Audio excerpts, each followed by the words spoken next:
मैं दिया सर आपके लिए बेसिक पॉइंट की पहली क्लास ले रहा हूँ। 0 से आपको इंग्लिश पढ़ने लिखने और बोलने के तरीके बताऊंगा। हमको 3 ही पॉइंट पर वर्क करना होता है। पहला होता है राइटिंग, दूसरा होता है रीडिंग, तीसरा होता है स्पीकिंग। दोस्तों, छोटे बच्चों या जो भी लोगों को इंग्लिश नहीं पढ़ने आती है, मैं समझता हूँ कि सबसे ज़्यादा प्रॉब्लम राइटिंग, रीडिंग और स्पीकिंग में होती है। तो पहला पोर्शन हमने आज लिया है, पहली क्लास है, जैसा कि हमारा देख रहे हैं हैज के बाद यहाँ पर फर्स्ट लिखा हुआ पहली क्लास है।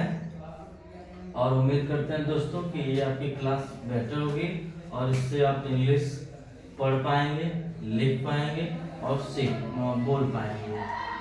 तो पहला है राइटिंग, सेकंड है रीडिंग और थर्ड है स्पीकिंग। पहले हम लोग राइटिंग को देखेंगे क्योंकि लिखना बहुत जरूरी है। यदि आपको लिखने आ रहा है तो आप रीड कर सकते हैं, पढ़ सकते हैं, लेकिन जब लिखने नहीं आ रहा है तो आप रीड नहीं कर पाएंगे। दूसरी चीज है, आप जैसे रीडिंग कर पाएंगे, इसके बाद थर्ड है आपका स्पीकिंग, आप आराम से बोल भी लेंगे। तो हम लोग देखते हैं सबसे पहले राइटिंग के लिए करना क्या होता है। तो राइटिंग के लिए सबसे पहले दोस्तों A to Z ABCD clear होना चाहिए, साथ में वॉवेल्स क्लियर होना चाहिए और वर्ड एडिंग भी आना चाहिए। ये आपके 3 पोर्शन हैं जो राइटिंग के अंतर्गत रखे गए हैं। तो पहला है A to Z ABCD, दूसरा है वॉवेल्स, तीसरा है वर्ड एडिंग। फर्स्ट पोर्शन को हम लोग देखते हैं A to Z ABCD। A को हम लोग अ बोलते हैं, ए ऐसे करते रहते हैं लेकिन अ बोलते हैं। B C D E F G H I J K L M N O P Q R S T U V W X Y Z। ये आपका रीडिंग पोर्शन में बहुत सी गलतियां होती रहती है, उसको सुधारने के लिए हमने दोनों प्रोनाउंसिएशन का प्रयोग कर दिया। हिंदी में भी है और इंग्लिश में, तो इसको बार बार लिख लीजिए पेन और पेपर लेकर ही बैठिए ताकि आप इसको लिखते रहिए और रिवीजन भी करिए। रिवीजन करने से क्या होगा कि आपको जो वर्ड्स बोलने लिखने में दिक्कत होती है, पहली गलती यहीं पर कर देते हैं कुछ लोग, एफ की जगह हम लोग एफ बोल देते हैं और एम की जगह यम बोल देते हैं, एस की जगह देखेंगे तो अधिकतर लोग यस बोल देते हैं। तो यहाँ पर आपको डाउट क्लियर होना चाहिए कि हमको एस ही बोलना है। 4-5 बार आप रिवीजन करेंगे वो सही हो जाएगा। अगला देखेंगे अ से लेकर ऋषि तक जो होता है हम लोगों को वॉवेल्स हिंदी वर्णमाला में अ की मीनिंग होती है ए और आ की डबल ए, इसी तरह छोटी की आई और बड़ी की डबल ई और ए भी होती है दोस्तों। अगला देखेंगे यू, तो ये छोटे ऊ की मात्रा होती है और बड़े ऊ की मात्रा डबल हाई स्कूल में हो करते हैं, वो कब पढ़ेगा।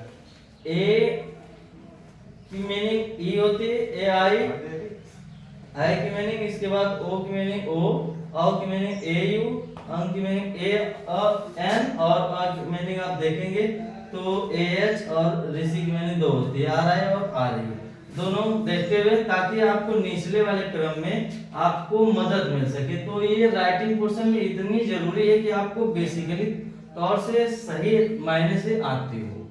अगर ये आपका क्लियर है तो मैं निश्चित हूँ कि आप आने वाले शब्दों को आसानी से बना लेंगे। अब दूसरा नंबर वॉवेल्स, देखिए जैसे हमने यहाँ पर लिखा था वॉवेल्स, तो आपको इन्हीं कॉन्सोनेंट और वॉवेल्स में से कह रहा है कि देख करके हमको निकालना होता है। तो 26 लेटर हमारे कॉन्सोनेंट है, उसी में से 5 है वॉवेल्स। देखिए ए ई आई ओ यू, ये आसान है, अब आसानी से कर सकते हैं। 5 यही है, 5 यही को बार बार रिवीजन करने की जरूरत है, लिख करके रिवीजन करिएगा दोस्तों। इसके बाद आप जितना साउंड में बोलना चाहते हैं बोल सकते हैं, बोलकर भी रिवीजन किया जा सकता है। इसके बाद है वर्ड एडिंग। अब देखिए पहले हम लोग पहले से लेंगे तो अ से ऐसे वर्ड लेंगे, ऐसे अक्षर लेंगे जिनमें कोई मात्राएं न हो। अमन हो गया, रतन हो गया, शहर हो गया। अब देखिए दूसरा हमने लिया आ की मात्रा से आजम हो गया, माता हो गया, सागर हो गया। तीसरा लिया छोटी की मात्रा से किताब हो गया, किरण हो गया। चौथा लिया बड़ी की मात्रा से नीलम हो गया, सीता हो गया। पांचवा लिया छोटा की मात्रा से कुमार हो गया, कुणाल हो गया। और छठवां हमने ले लिया आय की मात्रा से कैलाश हो गया, जबकि इससे पहले हम लोगों को ए की मात्रा से तमरेज लेना है। इसके बाद छोटा ओ के बाद बड़ा ओ से देखिए हम बाबूलाल जैसे लिखा गया है, तो ऐसे ही लिखना है। और अगला है ओ की मात्रा से कोण और अ की मात्रा से आपको लिखना है कौशल, औ की मात्रा से कौशल, अंग की मात्रा अ से अंगूर और अ की मात्रा से अतर और ऋषि की मात्रा से ऋषि कपूर। तो अब हम लोग दोस्तों देखते हैं कैसे बनाते हैं। जैसे बिना मात्रा वाला है तो आपको यहाँ पर ले लेना ए एम ए एन, अमन हो गया, कुछ नहीं। आपको लिखते समय यह ध्यान देना है कि केवल इनके बीच में कोई मात्रा नहीं आती तो ए लगा देते हैं, लेकिन अंतिम अक्षर को लिखने के बाद ए नहीं लगाते। ये लगा देंगे तो वहां का प्रोनाउंसिएशन उच्चारण होने लगता है, इसीलिए हम लोग नहीं लगाते। फिर आर टी ए एन, फिर आगे देखेंगे इसका आप आसानी से बना सकते हैं एस एच ए आर। देख रहे हैं हम लोग लास्ट अक्षर के बाद ए नहीं लगाते हैं, बीच वालों के बीच में हम लोग ए लगा देते हैं क्योंकि अ सब में प्रोनाउंसिएशन होता है इसीलिए। अब अगला देखिए आजम, तो हम लोग डबल कर सकते हैं, देखिए आजम।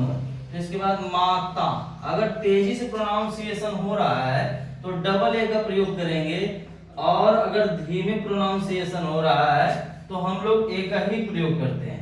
तो आप चाहे तो इस तरह से भी लिख सकते हैं और आप चाहे तो इस तरह से भी लिख सकते हैं, मात्रा दोनों तरह से हो सकता है।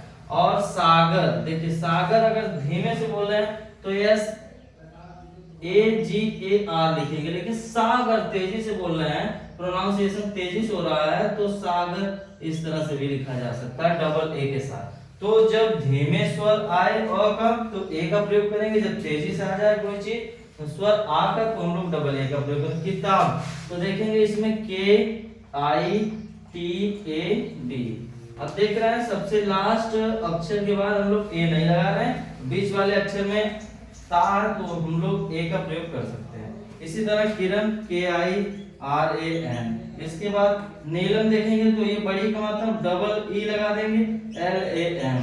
सीता है तो देखिए एस आई टी ए। फिर इसके बाद कुमार है तो K U M A R. Kunal है तो K you N A L. फिर इसके बाद कैलाश है तो K A I L A S H. इसके बाद कोण है तो के ओ एन लिख सकते हैं कोण।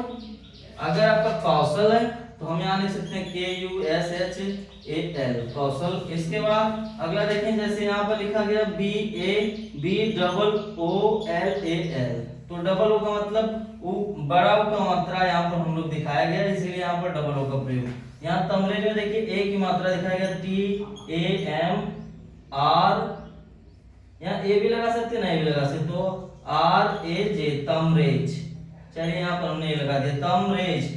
इसके बाद ऋषि है तो हम देखिए ऋषि है तो आर, यहाँ हमने आपको बताया है कि ऋषि के लिए आर आई भी ले सकते हैं आर ई भी, तो ऋषि है तो हमने ले लिया R I S H I Rishi Kumar.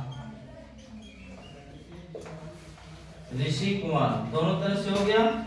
हम लोग देख लिए कि नहीं कैसे हम लोगों को राइटिंग करना है और कैसे वर्ड फॉर्मेशन करना है, वर्ड एडिंग कैसे करना है, कैसे शब्दों को बना बना के जोड़ना है। ऐसे ही करके हम लोग 2-3 पेज तक प्रैक्टिस करेंगे, 3 पेज तक प्रैक्टिस कर लीजिएगा, इसके बाद राइटिंग स्किल आपकी बढ़िया हो जाएगी। ये रही आज की class. Thank you for watching this video. Bye BL sir. और आपके लिए मैं नया हूं इसलिए आपको अपना चैनल का नाम बता दे रहा हूं।